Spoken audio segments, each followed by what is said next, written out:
All right, guys, 3-0 win, state quarterfinals. Pretty tough game for you guys. That first half, I know 0-0, tough defensively. Once you got your goal, the first one, Alex, that offense started to kind of find its rhythm a bit. What was kind of preventing you guys in the first half to kind of get in that rhythm offensively? Well, I think we just didn't start out with enough energy, and once we got that first goal, all of our energy just spiked, and we were able to carry that through and get a couple more from that. What is that about, finding that first goal that really kind of opens up that offense? Well, I don't know. The first goal is obviously the most important one because it was an even game and going into the half, and we started out a little sluggish, but I mean we weren't playing bad, and they were playing really good. And once we find that first goal, it just slows them down a lot. It gets puts their heads down a little bit and puts our heads up a little bit, so we're able to build off. Wakes up our team in a way. It's almost like giving us hope. We're doing this. We're doing this right now, and then everyone fires up after that. It's a good wake up call. That first goal always.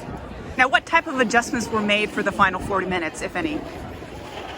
Well, I know once we went up 3-0, we started playing a little more defensive. We switched to sort of a 5-back instead of I was sort of dropping back a little bit more instead of going forward. And also, there's a lot of fluidity between our front three and our middle three, and even our back line. There's just a lot of fluidity with the players we have, and we're able to switch people around depending on matchups and stuff for that to look for optimal situations.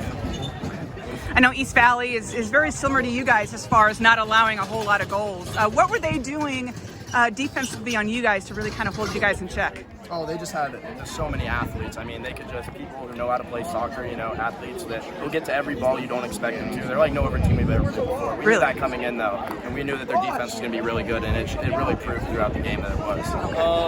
I would say watching film, I would say they're good on communicating and who gets to the ball and stuff. Was this a team, their style of play, their skill set that you were really hoping to see as you get further in the playoffs? Yeah, it was obviously all the state games are a good test for us, and this was a good test going into now the final 4 weekend next weekend. So all the state games are going to be tougher as we get down the road, and this was a good test for us.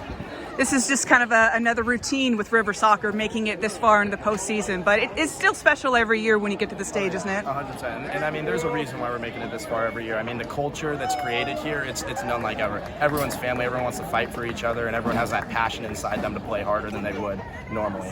It's the best. It's the best program. So you look at this year's team and last year's team. There's a lot of similarities. Player personnel is one of them. Goal differential similar. Your record going in was undefeated last year, like it is now. But what's different about this year's team that has you guys feeling so good about next weekend?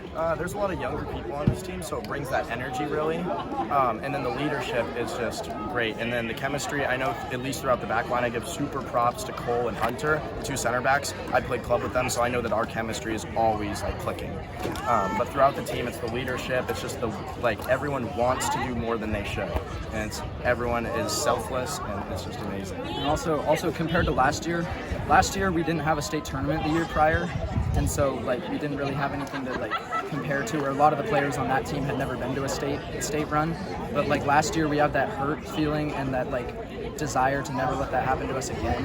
That fuels us to coming into this year, because a lot of us on this team know what it feels like to lose in the semifinal match, and so that's kind of just fueling us to not let that happen to us again. Is that game still on your mind even almost a year later? Yeah, I mean, being the goalkeeper and losing in a penalty shootout, it comes to my mind every time we play it. Every time I step on that field, it's revenge.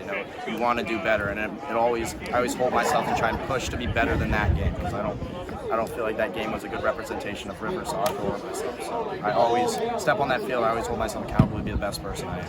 So now you guys are in the Final Four. What's it going to take to get over that hurdle and bring home that state championship trophy on Saturday night? I would just say play the full 80 minutes. Just play it hard. Yeah, just the energy that we've been coming out with, and we think we need to continue that into the games. And like you said, be able to sustain it for 80 minutes, and I think we can do good things.